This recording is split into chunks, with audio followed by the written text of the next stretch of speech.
All right, hello guys, here we are back for hole number 5 here. And a little bit longer par 5. Having the side spin's nice on this one. But there's a couple different ways we can go about getting this. So let's just take a look, see what the wind looks like first before I decide on what I'm going to do.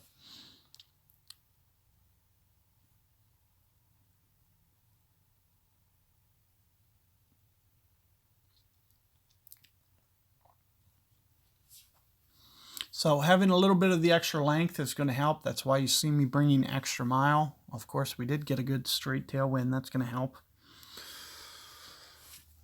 This does tend to very much over launch. So if you're not playing plus 50%, you're probably not playing enough.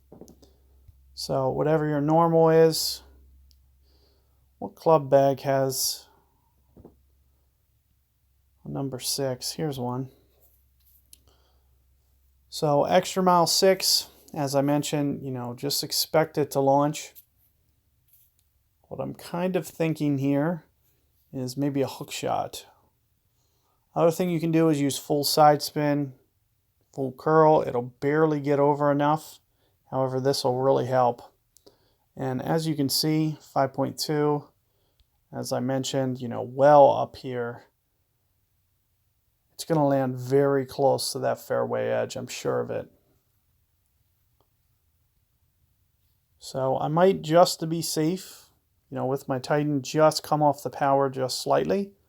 I'm aiming off the right of my bullseye as my target. I'm going to go usually on top of that about 8 rings. So there's 5, 8. Let's just take a look at this. This doesn't have much curl. Let's just do it. I am going to take off just a slight bit of power, just like I said. I don't want to run the risk of this actually landing too long, which it can do. But I also still went too long. Jeez. I mean, that just shows you how long that actually does land. Like, it's ridiculously downhill. And, I'm talking to you guys, telling you it's going to happen, and I still can't correct enough for it. So one thing you can do is you could switch down to a Quasar if you would like, and you could probably go relatively full there. But similarly, keep in mind, your wind could get up 7-8 miles per hour doing that. I had pretty much the smallest possible. So you can see it just carried too far. I should have used just a little bit less power than that. And all would have been good. What I think I'm going to do is I'm just going to pitch out for you guys, and we'll just play as I would have pulled the drive off. Just be a little bit careful on your drive. Now that you can see how much it literally is going to overplay, it's just going to be a crazy amount. I mean, we're talking it's landing, 100% on this adjustment. So what I'm going to do is I'm just going to pitch it out to here. And we'll just assume that I, hit it up here. It hopped over like it was supposed to and got right here. So that's what we'll do.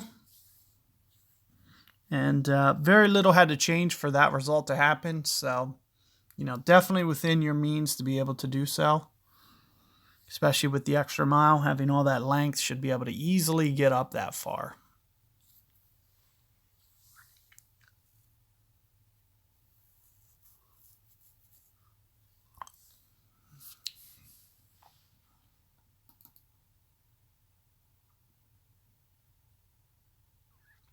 So let's take a look here at what we got.